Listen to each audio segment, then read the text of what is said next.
The day of my birthday, my best friend, Bella Johnson, gifted me a Polaroid camera. I took that to the zoo. I took some photos of the animals in the zoo. In my past life, I took the Polaroid camera she had gifted me, and happily took photos for my whole family. Unexpectedly, after a week, my mother got into a car accident and passed away. My father suffered from a stroke, which left half his body paralyzed. Even after treatment at the hospital, the company that I was managing ran into problems and almost went bankrupt. In merely a month, my hair had gone gray. There were wrinkles and red marks on my face. I gained a lot of weight due to the stress. My boyfriend felt that I was jinxed. He claimed that it was my bad luck, that it caused my family to fall apart. He broke up with me. I was ranting to Bella when I accidentally discovered that she had suddenly become a millionaire. Her parents, who were hospitalized, suddenly became healthy again. It was as if they had not been sick to begin with. I almost lost my mind when I found out about that. On my way to the hospital, I was run over by a car and died. After I died, I found out that everything had happened because of the Polaroid camera that Bella had gifted me. She had already been having an affair with my boyfriend for a long time. When I opened my eyes again, I was transported back to the day Bella gifted me the Polaroid camera. Happy birthday, Eleanor. Look at what I bought for you. Before I finished making my wish, I saw Bella Johnson take out a pink Polaroid camera. When the familiar camera appeared before me, I was certain that I had returned to the past. In the previous timeline, I accepted the camera happily. I did not expect to hit rock bottom because of it. Bella looked a little awkward when I did not react. She sounded as if she was walking on eggshells when she said, "Eleanor, don't you like it?" Oliver Taylor quickly took the camera from Bella's hands. "You're Eleanor's best friend. How's it possible for her not to like a gift from you?" After that, he nudged my arm with his shoulder. "Right." I looked at the cheating couple before me and sneered. I picked up the camera. "Bella, of course I like it. I love whatever you buy for me. It's just that I paused on purpose." Both of them looked nervous. They were afraid that I would reject the gift. "Your parents are hospitalized. I know that you're short on money right now. You should return this."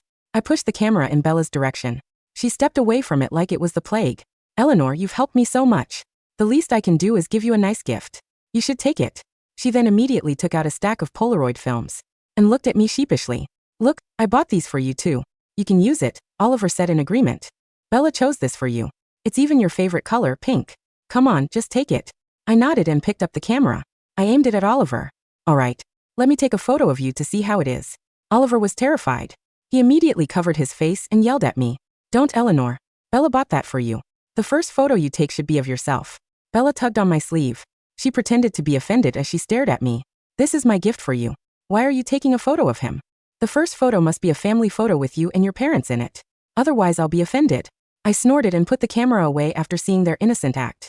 "All right, I'll take a photo and send it to you." It happened exactly that way in my past life. I listened to them and took a photo of my parents. After I reached home, I took many selfies excitedly and sent them to Bella. A week later, my mother had gotten into a car accident on her way to grocery shopping. The driver looked exhausted. He was detained by the police. My mother had suffered multiple injuries and lost too much blood. As she lay on the ground, before the ambulance could arrive, she had died. I was still in pain from losing my mother when something happened to my father too. Out of nowhere, he suffered a stroke. Fortunately, I discovered it in time and managed to take him to the hospital. Even though he survived, he had to spend the rest of his life in a wheelchair. Half of his body was paralyzed. Just when life was throwing me curveballs, I received a phone call from my company. On the same night, I was told that a project agreement had some issues. Not only were we going to face a huge loss, but we also had to bear tens of millions of dollars in compensation. The news was devastating. My head was spinning. I immediately announced that the company had filed for bankruptcy. I did not manage to sleep that night. In just a night, my hair had turned gray. A lot of wrinkles appeared on my face. It was as if I had aged 10 years overnight. The next few days, my body swelled up like a balloon. Not only that, but a lot of scars appeared on my face and my body. At the same time, Oliver called me. I immediately burst into tears when I heard his familiar voice. I cried and told him about what had happened to me recently. However, he interrupted me impatiently. "Eleanor, why are you telling me all this?" He sneered and said, "Your mother died. Your father is as good as dead. Your company has filed for bankruptcy. Have you ever considered that maybe this is your own fault? Maybe you're a jinx. You've cursed them." I could not speak at all through my sobs. However, Oliver continued, "Look at you now.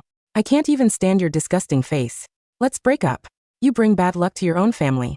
I'm afraid that I might end up dead if I continue to date you." After that, he hung up and blocked my number and accounts. I felt a little helpless.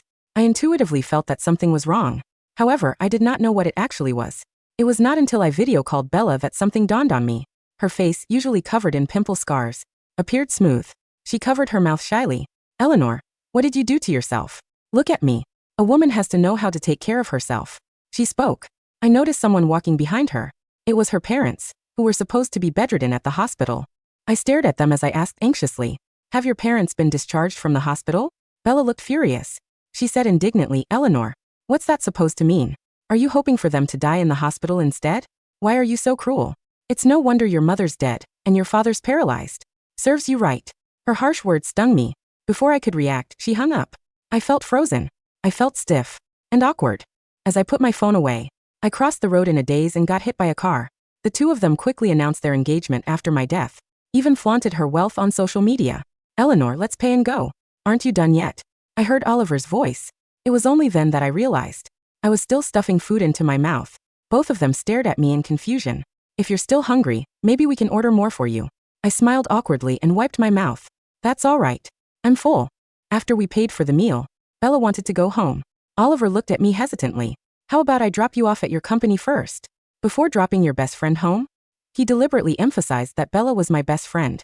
He knew that I would definitely let him drop Bella home first. Nodded. You should head home after you drop Bella home. I'm going to the office to handle a few things. I already called the driver while we were eating. When he heard that, Oliver grabbed my hand reluctantly. He leaned in to give me a pack. All right. I was hoping we could have dinner together tonight. He looked reluctant to leave me, but the flicker of triumph in his eyes did not escape me. Let's go on a date in a few days when I'm finally free. Just then, my ride arrived and I got into the car. Bella, I'm heading out. Oliver will drop you home. Don't worry. The moment the car window rolled shut, Bella grabbed Oliver's hand intimately. The driver passed me an unopened box of a Polaroid camera. Mrs. Smith, I got the thing you wanted. I looked at the two identical Polaroid cameras and smiled.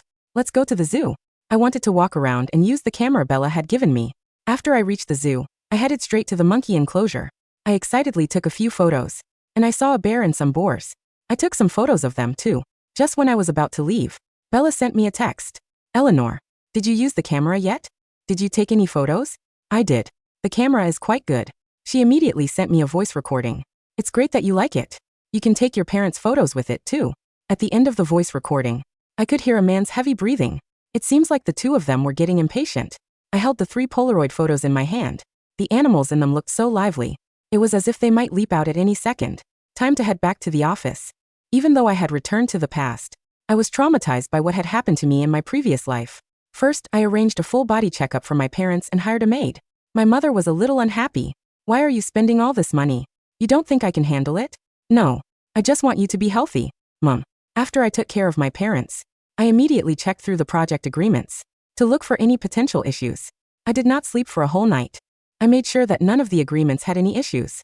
The hospital also updated me on my parents' health. They were very healthy for their age. I felt relieved when I saw the 2 health reports. Finally, I could get a good night's sleep. However, when I woke up, I saw a few dozen missed calls. Some were from Bella, and others were from Oliver. They had also sent me a lot of text messages. Bella said that her father's condition had worsened, and he was in the operating room. She needed money urgently. Oliver texted to tell me that Bella was looking for me, and he hoped that I could return her calls quickly. I took my time to return Bella's calls. When the call connected, I heard Bella's voice on the other end. She sounded like she had been crying. Eleanor, where are you? I haven't been able to reach you. I'm so scared. I said I just woke up. What's wrong? Why are you crying? She took a deep breath. Can you come to the hospital? I really need you. In the past, I would have dropped everything and gone to her. However, things were no longer the same. I smiled. All right. I'll come right away after I finish my work. I only finished working late at night. When I rushed to the hospital, her father's surgery was already over. She saw me and said mockingly, "What a hard-working CEO." I rushed over and hugged her as I said apologetically, "There was an agreement that has an issue at the office. That's why I couldn't get away. I'm so sorry." Her eyes lit up for a moment, and her voice sounded hopeful. Really? She must have realized that she sounded weird, because she composed herself and rephrased her words. "How's it now? Did you manage to solve it?" I shook my head helplessly. "Not yet anyway. How's your father?" Bella frowned. "The doctor said it's nothing too serious, but he needs to be hospitalized to be observed. I think my parents will be discharged very soon." Her gaze flitted at me with a hint of something like contempt. I sighed and said, "That's good."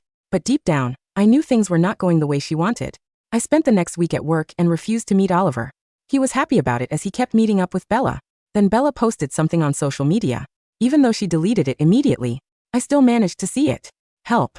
What should I do if my family starts growing fur? She had even attached a photo of her parents. I felt like it was time to visit the hospital again. It was 10 a.m. when I reached, and the hospital was just starting to get busy. I had informed Bella that I was coming to visit that morning, so she was waiting for me at the entrance. Aliano. Showing up empty-handed, she stared at me in annoyance. I smiled awkwardly. I did prepare something, but I forgot it in the office. I'll bring it over on my next visit. She looked pleased. After that, I followed her into the hospital ward. It was only then that I noticed the two people on the hospital beds. They looked very different. Her father was very skinny and resembled a monkey. He kept scratching his head and his body hair had turned yellow. It was only noticeable when I got closer. Her mother looked even funnier. Her nostrils had gotten very big. She was covered in a thick coat of brown fur. Bella looked a little embarrassed when I stared at them. The doctors don't know what's wrong with them. They examined them, but they couldn't find anything wrong. My father's so skinny now, but my mother has gained a lot of weight. In the next second, she seemed to realize something. Did you take the photos? Bella asked again, her voice trembling slightly. Her eyes darted from her father, who was currently picking at his ear with his foot, to me. I feigned innocence, widening my eyes. I told you I did. I took several. Maybe the development process takes time to manifest the luck? You said this camera was special. Bella bit her lip, looking torn. She knew the camera was a conduit for stealing vitality. She just didn't know I was feeding it the wrong fuel. In her mind, she was waiting for my parents to collapse so hers could thrive. Instead, she was watching her father devolve into a primate. I need to see the photos, she demanded, reaching for my bag. Maybe you didn't frame them right. The lighting, the angle. I stepped back, clutching my bag protectively. Bella, stop. You're stressed. Look at them. The doctors said it's likely a hormonal imbalance. You shouldn't be worrying about Polaroids right now. You should be worrying about finding a specialist. Just then, a guttural grunt echoed through the ward. We both turned. Bella's mother had climbed off the bed. She was sniffing the air, her nose twitching violently. The tray of hospital food, bland porridge and steamed vegetables, sat untouched. Instead, she was eyeing the potted plant in the corner. With a speed that defied her size, she lunged. She ripped the plant, roots and all, from the ceramic pot and shoved the dirt-covered roots into her mouth, chewing with loud, wet smacks. It was exactly how the wild boar I had photographed at the zoo had eaten its feed. Mom, stop! Bella screamed, rushing forward. Her mother swung a heavy arm back, catching Bella in the chest and sending her sprawling onto the linoleum floor. It wasn't the strength of a sick old woman.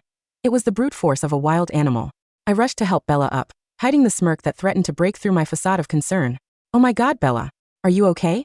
I'll call the nurse. No. Bella hissed, clutching my arm. Her grip was painful. Don't call anyone. They'll put them in a psych ward. We just have to wait. She looked at me with desperate, manic eyes. Eleanor, go home. Take more photos. Take photos of your parents sleeping. Close-ups. Do it tonight. I nodded solemnly. Okay, I'll do it for you, Bella. I walked out of the hospital room, leaving the sounds of chewing and whimpering behind me. Once I was in the elevator, I allowed myself to laugh.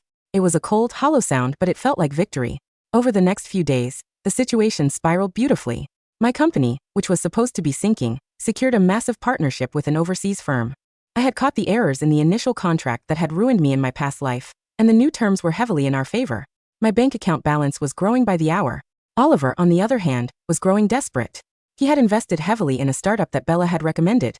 A tip she had likely gotten from a future insight, or just pure arrogance. But with Bella's luck currently being siphoned from a monkey and a boar, her intuition was garbage. The startup folded overnight. I was sitting in my office, reviewing the quarterly projections, when Oliver burst in. He looked haggard. His suit was wrinkled, and there were dark circles under his eyes. Eleanor, he breathed, trying to summon his usual charm but failing miserably. We need to talk. I'm busy, Oliver, I said without looking up. And didn't you block me? I seem to recall you finding my face disgusting. He winced. I was stressed. You know how I get. Look, babe, I made a mistake. Bella, she's crazy. You haven't seen what's happening at her house. Her parents are animals. Literal animals. It smells like a zoo in there. And that concerns me. Why? Because I need to get away from her. He slammed his hands on my desk. But my funds are tied up. I need a loan. Just $50,000. To get a new place, get back on my feet. I'll pay you back with interest. We can start over. I finally looked up, leaning back in my leather chair. I studied him. The man I had once thought I would marry. In my past life, he had kicked me when I was down. Now that the tables were turned, he was nothing but a parasite looking for a new host. You want to start over? I asked, my voice silky. Hope flared in his eyes. Yes. Just you and me. Like it used to be. Okay, I said, reaching into my drawer. I pulled out the pink Polaroid camera, the cursed one. But first, we need a commemorative photo. For our new beginning. Oliver hesitated, eyeing the camera. That thing? Bella was obsessed with that thing. It's just a camera, Oliver. Unless you're afraid of a little flash? He laughed nervously. Of course not. He smoothed his hair and flashed his signature smile. The smile that had fooled me for years. I raised the viewfinder to my eye. Through the lens, he looked pathetic. Small. Click. The whir of the mechanism sounded like a judgment. The film slid out. There, I said, placing the developing photo face down on the desk. Now about that loan? I'm afraid the answer is no. Oliver's smile vanished. What? I know about the affair, Oliver. I've known for a long time. I know you and Bella plotted to ruin me. I know you were waiting for my parents to die so you could cash in on my inheritance. I stood up, my voice turning to ice. Security is on the way. Get out. UB*TCH. He lunged for me, but tripped over his own feet. He hit the ground hard, his nose cracking against the floorboards. He groaned, trying to push himself up, but his limbs seemed to flail uncoordinatedly. He looked up at me, confusion and fear swimming in his eyes. My legs. I can't feel my legs. I picked up the photo. It was fully developed now. In the picture, Oliver wasn't standing in my office. He was slumped on the ground, his limbs twisted at odd angles. It was a photo of a sloth I had taken at the zoo. A creature that moved so slowly moss grew on its back. A creature that could barely support its own weight on the ground. The curse was potent. Because I had taken the sloth photo before, and Oliver's image now, the camera bridged the gap. It assigned the sloth's lethargy and helplessness to him. Security. I called out. 2 guards dragged a wailing, limping Oliver out of the building. I put the photo in my safe. The end came 2 weeks later. Bella called me. Her voice was unrecognizable, raspy, guttural.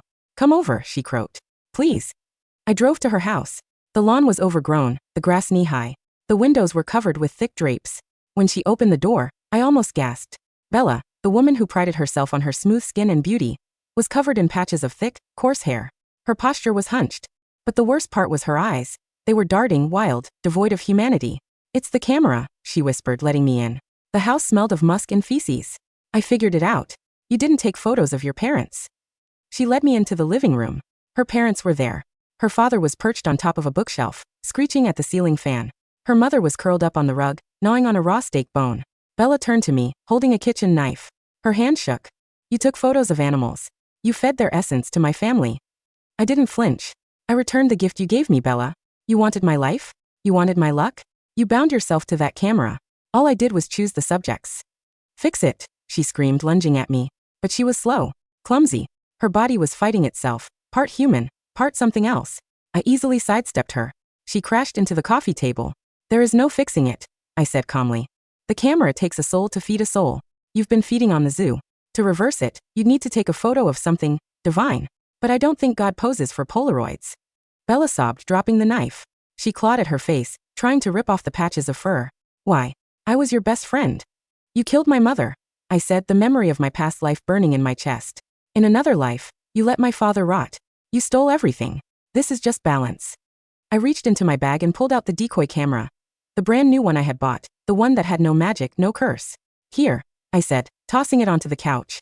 Bella looked at it, hope surging in her eyes. Is that? Take a photo of yourself, I lied. If you capture your own image now, maybe it will lock your current state and stop the transformation. It's your only chance to stop it from getting worse. It was nonsense. But Bella was desperate. She was drowning, and she would grab at a razor blade if she thought it would keep her afloat. She grabbed the camera. She held it up to her face, her hand trembling. Please work, she whimpered. Flash. She pulled the film out, staring at it intensely, waiting for the image to appear.